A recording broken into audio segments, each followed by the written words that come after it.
नमस्ते, अभिवादन आपका इनोसेंट इन्वेस्टर के इस नए वीडियो में आपके लिए डिस्क्लेमर। उसके बाद बात करेंगे बाजार की। बाजार में इस वक्त एक न्यूज़ आई हुई है, उसको हम बताएंगे। बहुत इंपॉर्टेंट न्यूज़ है और उस चीज़ से एक चीज़ मैं आपसे कहना चाहूँगा कि क्या बाजार में सब कुछ अच्छा है, क्या देश में सब कुछ अच्छा चल रहा है। ये न्यूज़ है, आप लोग भी इसको पढ़े होंगे कि जो जीएसटी कलेक्शंस हैं वो रिकॉर्ड हाई पे हैं। 1.15 लाख रुपये भारत सरकार जीएसटी से कमाई है इस महीने, और ये एक बहुत बड़ा, बहुत ह्यूमंगस नंबर है। अगर आप पिछला रिकॉर्ड देखेंगे 1.14 लाख करोड़ था और इस बार उसको भी पार कर गया है। तो अब इस चीज़ से क्या चीज़ पता चलती है उसको पहले समझ लीजिए। रेवेन्यू के टर्म्स में अगर आप बात करें तो जीएसटी बहुत बड़ा सोर्स है भारत सरकार के पास पैसा आने का। अब एक चीज़ समझिएगा, अगर भारत सरकार के पास टैक्स के थ्रू पैसा आ रहा है यानी कि देश में कोई दिक्कत है नहीं, और जब ये रिकॉर्ड हाई पे है तो सारी चीज़ें नॉर्मल चल रही हैं। ये एक केस सिनारियो हो गया, और इसी कारण अगर आप बाजार को देखेंगे ना, ऑल टाइम हाई पे बाजार क्यों ट्रेड कर रही है, यही कारण है। और ये चीज़ हम आपको अभी भले ना पच रही हो, लेकिन जब हम बैकग्राउंड में जाकर चीज़ों को समझने की कोशिश करेंगे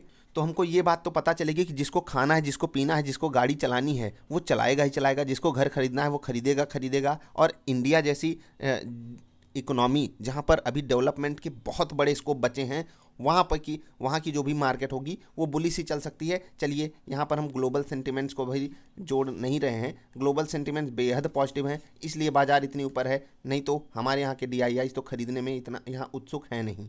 लेकिन जो ग्लोबल मार्केट से हमारे यहाँ पैसा आ रहा है, यानी कि एफआईआई जो पैसा लगा रहे हैं वो इंडिया की कंडीशन को देखकर ही लगा रहे हैं। वो ऐसे पागल नहीं है कि जो विदाउट फंडामेंटल आपको लग रहा होगा बाजार यहाँ तक चली आई। हाँ, यहाँ पर बाजार का जो पी है वो हद दर्जे का महंगा है, इसीलिए मैं यहाँ आपको कॉशियस कर रहा हूँ। ये इन्वेस्टमेंट का लेवल नहीं है, ये आप सिर्फ सेलेक्टिव स्टॉक्स में स्विंग ट्रेड कर सकते हो। यहाँ पर उससे बेहतर कुछ और अपॉर्चुनिटी है नहीं।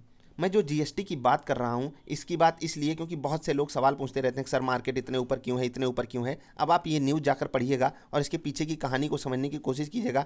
अगर कोई दिक्कत होती है तो niftindia.in@gmail.com पर मेल कीजिएगा। हम इस पर एक इन डेप्थ एनालिसिस वाली वीडियो बनाना चाहेंगे अगर आप लोग कहेंगे कि किस तरीके से मार्केट रिएक्ट करती है ऐसे डेटा पॉइंट्स को जब हम कलेक्ट करके देखना चाहते हैं। तो अभी आरबीआई की पॉलिसी भी बहुत बड़ा रोल प्ले करती है, लेकिन जीएसटी कलेक्शन हमको एक सेंटिमेंट दे देता है, एक बेस हमको बता देता है कि जब जीएसटी रिकॉर्ड हाई पे है तो मार्केट रिकॉर्ड हाई पे क्यों ना रहे। ठीक, पीछे बहुत सारी सिचुएशन बन सकती है, फाइनेंशियल इंस्टीट्यूशंस में दिक्कत आएगी, एनपीए बढ़ेगा, तो वो बाद की कहानी होगी। अभी जो जीएसटी का डेटा हमें दिखा रहा है वही हमको मार्केट दिखा रही है। जीएसटी सरकार के पास आई है, इसका मतलब है लोग खरीदारी कर रहे हैं, लोगों के पास पैसा है, लोग उसको जला रहे हैं या खर्च कर रहे हैं या जो भी उपयोग कर रहे हैं उसका। आई होप आपको बातें समझ में आई होंगी। अगर इन डेप्थ वीडियो चाहिए तो बताइएगा मेल पर। अभी के लिए इतना, मिलेंगे फिर से। वीडियो लाइक करते हुए जाइएगा। Bye bye.